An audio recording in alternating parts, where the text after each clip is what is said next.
Hello? Alright, so this is going to be kind of a test recording. I have a bit of a new setup, and I just kind of wanted to get some content out there.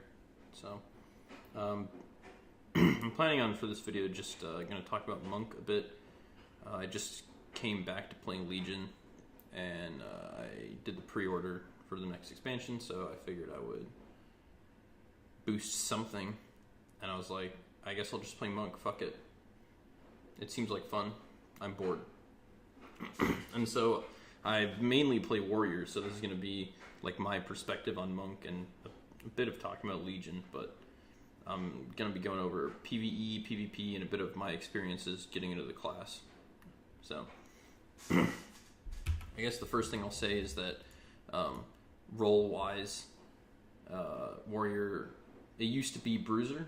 It used to be like a tanky DPS in Legion, starting in WoD, and then further emphasized in Legion, they made it an assassin.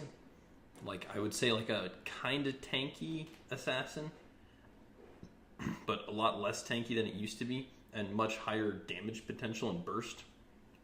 Before, it used to have kind of drawn out damage, but now it's chunky damage, right, like an assassin would.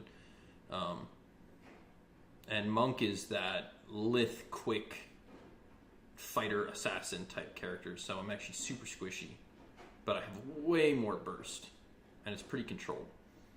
And so transitioning from that role, it actually turned out to be pretty easy going from Warrior to Monk because of the way Warriors changed in the past two expansions. I'm actually a bit more used to, like, if you look at me back like 4 years ago, I'd never be able to play an assassin. Because I always went in and I stayed in the fight the whole time. You know, I all-in, I tunneled people, stuff like that.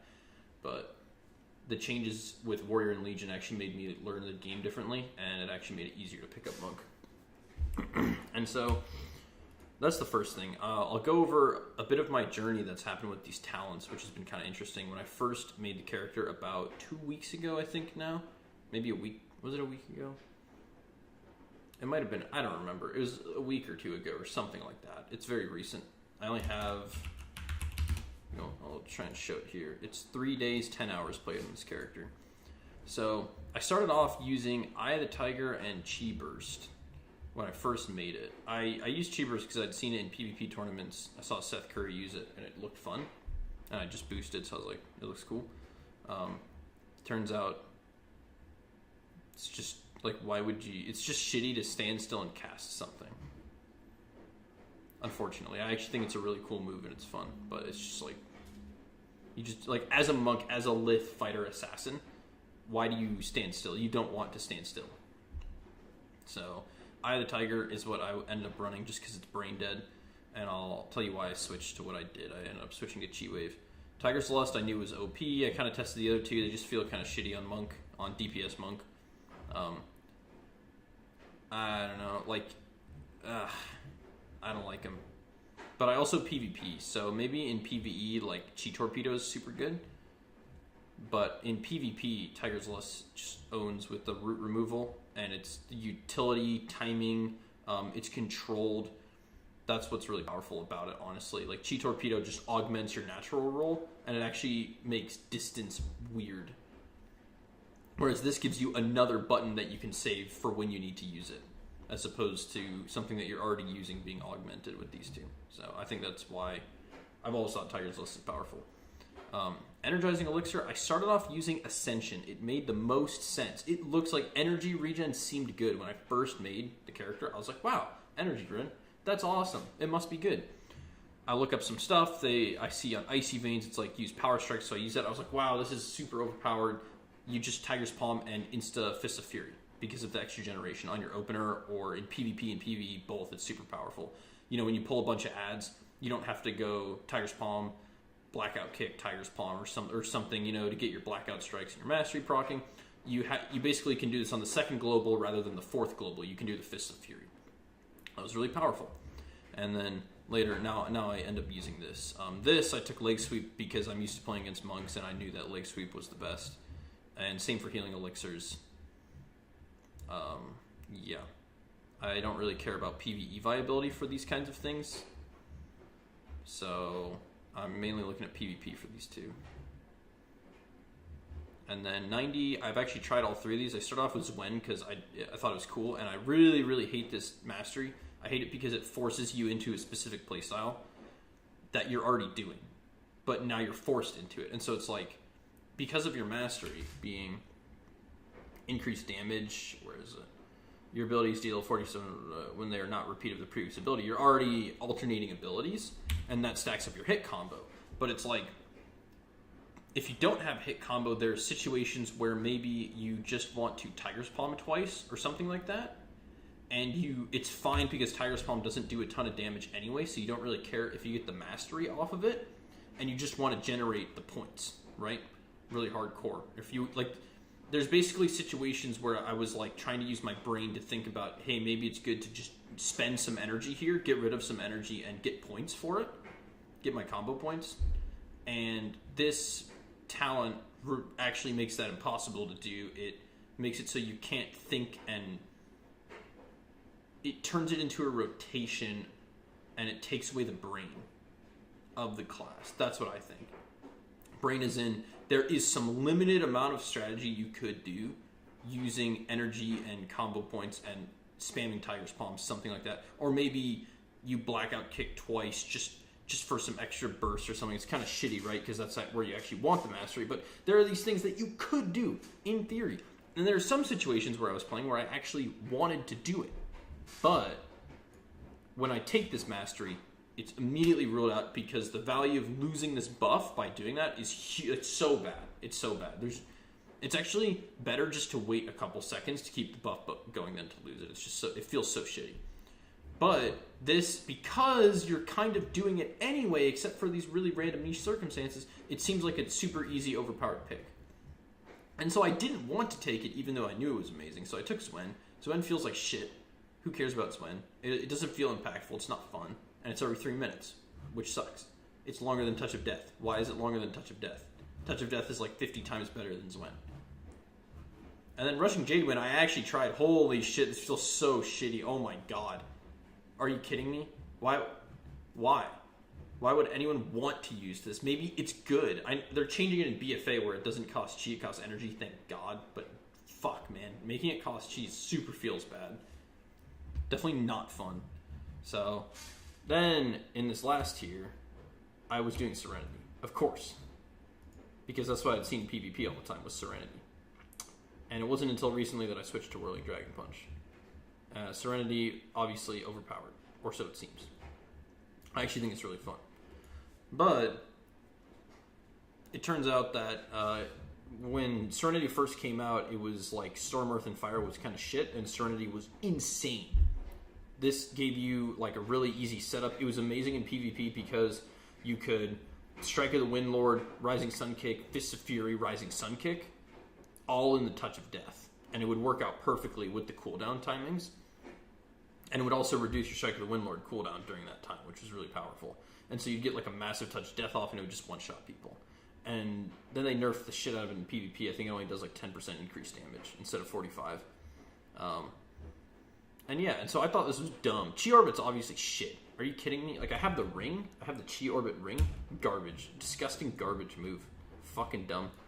It's so weak.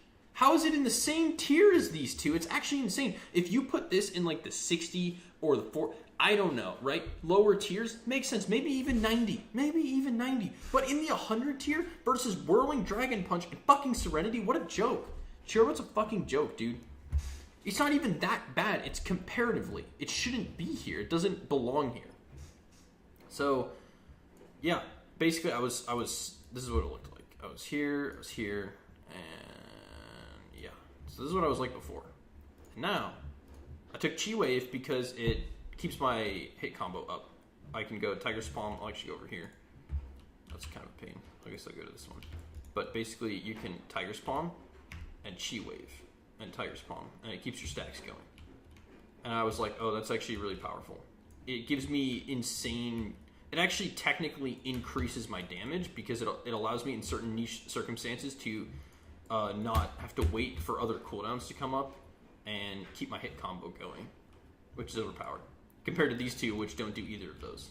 So in terms of raw damage, it's maybe the same as Eye of the Tiger, you know?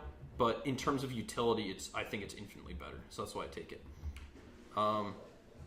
Energizing Elixir and Whirling Dragon Punch were taken because I watched the PvP tourney and I saw what Seth Curry was doing, and he was using both of them. I was like, oh, what the hell? I thought fucking Storm, Earth, and Fire was shit. And I tried it. I was like, oh, they must have buffed the shit out of this and nerfed Serenity. Oh, I get it. They want you to use Storm, Earth, and Fire, so it's really, really good. Cool. Thanks, Blizzard. And so I basically am using Whirling Dragon Punch because Storm, Earth, and Fire is really, really fucking good. Like, before, if you use Serenity, you can't really spin in Crane Kick. You get like 5 stacks. If you use Storm, Earth, and Fire, you can get like 13 stacks of spinning Crane Kick. It's fucking ridiculous. And it triples itself when you use it. It's like what? It's insane AoE. It's insane single target. I remember when Legion first came out, Storm, Earth, and Fire was shit, and now it's like fucking insane. So I don't really know what else to say about that. That's really, like, this talent, Whirling Dragon Punch is not a real talent. All this is saying is, here, have some damage and use Storm, Earth, and Fire. That's all it's saying. And the damage is high, obviously, because they want to make it overpowered. It's like, it's basically a Rising Sun Kick. It's pretty close. It's not really the same. It's definitely below the tiers, but it's like free. It costs nothing, which is fucking stupid. And it does AoE. It's like, I don't even know. This is not Whirling Dragon Punch. This is free AoE damage. And use Storm, Earth, and Fire. That's what this talent is. And that's a fucking overpowered talent. Because Storm, Earth, and Fire is overpowered. So, that's where I've ended up here. Honor talents are like whatever. There's like, you have to take, yeah. Honor talents are not even really options, honestly. I really wanted to try this one, but it's like, why would I get rid of my Fist of Fury stun? LOL. So, this is what's happened to me for the past like 2 weeks. I basically started off and I was doing like, I'd say like the noob or the build that made sense to me, that I was familiar with, and then I ended up changing everything. It changed the playstyle kind of, but it basically just made me way more overpowered. So, surprised the shit out of me, honestly. Storm, Earth, and Fire was huge. Going from Serenity to Storm, Earth, and Fire is like, mentally, it was a big deal to see what was actually going on in the game. So, yeah. And, yeah, so in PvP, what's ended up happening is I don't like BGs because my team fighting doesn't feel fun. I prefer AoE spread pressure, you know, and Monk is more about CCing and teamfight presence and positioning and stuff like that. I actually think in BGs it's a lot of brain power, but it's super powerful. It's so fucking stupid. You can just like dive back to help your team stun a guy, have him be caught. You can catch people out. It's like, why does such a high damage assassin have so much stun and utility? It makes it overpowered because even if your team's not there, you can catch people out yourself and hard punish them to the point where they have to pop their cooldowns and stuff like that. When normally you need, normally somebody with this amount of crowd control would need other people to support them. But Monk doesn't. Monk can do it all itself to a certain extent. It's not going to one-shot people. It's not going to be like a destro lock or something, right, where it's absolutely shitting on people. But it has enough damage to get stuff, like 70% HP combos, right, with all of your stuff. And that's going to get defensive cooldowns.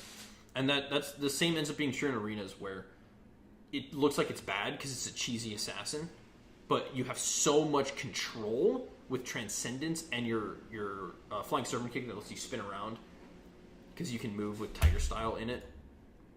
It's like you end up just being overpowered as fuck because you can control the entire game. And I actually think that if you were to play like perfect Monk, like Gladiator, thousands of games, like super perfect Monk, like their Monk it's actually a reality. There's this reality that's possible of the ideal situation in which you outplay everybody and win the game, if that makes sense. Every time I play, I have this idea of how, is there a way to win this game? Is there a way to win every single game? Is there a way to play perfect and always win every game? I actually think it's doable in Monk, to an extent, because it has so many tools. I could see it being so possible out of all the classes I've seen so far. Normally I thought it was more of a rogue thing, where they have so many stuns and control that they can kind of outplay and play longer games. But Monk can do that too. It's actually crazy. The hardest counter I've run into so far is just Death Knights, but even Death Knights with Tiger Style and flying around everywhere, it's like you can kite them forever if it all works out. So that's been surprising. I really thought I was going to go from being a tanky warrior into like a squishy assassin, and I actually feel tankier because I have so much CC. And Touch of Karma is so powerful. because you have the control. Karma is powerful when you have control. If you're controlling the situation, you know when the damage is coming and you know he's going to hit you. Karma is super powerful. If you're using it like a panic button, if you're like, shit, I'm stunned, let me karma out of that, it usually doesn't go well. I've almost never had it go well because I'm just losing anyway because I don't have control of the situation. So the control is crazy. The chase down is crazy. Playing my warrior, I just get kited by everybody forever. Super frustrating. Monk, I barely ever get kited. I actually do get kited, but it doesn't feel the same. It feels like it's just because they're overpowered and not because I'm a weak class. When I play my warrior, it's because I feel weak in terms of the chase. Because of the way they've set up the towns, you kind of get gutted on mobility since other expansions.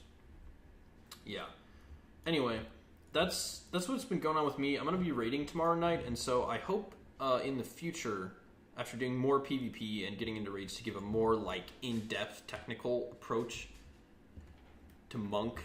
Maybe make a video about it. But this was mainly just to get some of my thoughts, kind of like a journal style of like what it's been like for me playing Legion on Monk after boosting a character in 2 weeks. And I'll finish it off by saying it was a fucking joke. Oh my god, this shit was like way too easy. The way they've simplified the game made it so robotic to do your combo. I picked it up in literally like 30 minutes. And ever since then, it's basically just been trying to learn the style and the feel of the class, not the rotation, really. The rotation is so easy to understand for me. I have experience in WoW, and I've experienced raiding, so maybe it's easier for me to pick up. But it just kind of blew my mind, honestly, how simple it was. And I'm glad to be on this class, this new class, so I can see Legion through different eyes and really see how much they've dumbed the game down, honestly, and made it so simple. But maybe I'll talk about that stuff more in depth in another video. For now, that was it. Thanks for watching. Yeah, peace.